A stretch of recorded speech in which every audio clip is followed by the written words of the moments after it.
మీ అధికారంలో రావటం ఏడాది పూర్తి చేసుకోవడంపై తొలి స్పందన ఏంటి సార్?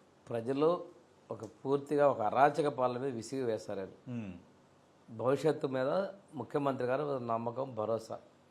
దాంతో కేంద్రంలో సహకారం, జనసేన నుంచి పవన్ కళ్యాణ్ యొక్క తోడ్పాటు, ఈ రాష్ట్రంలో తిరిగి గాడిలో పెట్టాలంటే ఎన్డీఏ ప్రభుత్వం కావాలన్నటువంటి ఒక లక్ష్యంతో ప్రజలు విలక్షణ తీర్పిచ్చారు.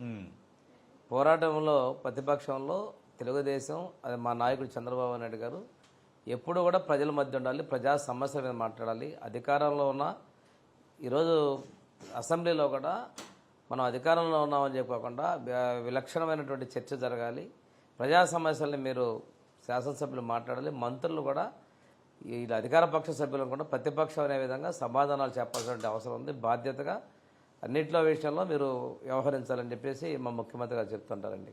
3 సార్లు ఎమ్మెల్యేగా మీరు గెలిచారు, ప్రజలకి ఒక సేవకుడుగా ఉన్నారు. ఇప్పుడు కేబినెట్ మంత్రి అయ్యారు, మళ్ళీ ఎన్డీఏ ప్రభుత్వం ఇక్కడ అధికారంలో ఉంది.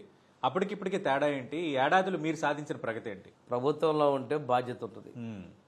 ప్రభుత్వంలో చేసే మంత్రిగా ఉన్నటువంటి చేసే ప్రతి చర్య రాష్ట్రం మొత్తం గమనిస్తుంది. ఇది రాష్ట్రంలో మా శాఖ ఉన్నటువంటి లబ్ధిదారులైనటువంటి షెడ్యూల్ కులాలు సంక్షేమంతో పాటు అభివృద్ధితో పాటు అది ప్రభుత్వానికి సంబంధించినటువంటి కీర్తిని కూడా ప్రభుత్వాన్ని యొక్క ప్రగతి విషయంలో కూడా అనుసంధానంగా ఉండాల్సినటువంటి బాధ్యత ఉంటుంది. సమన్వయంతో చేసుకోవాల్సి ఉంది.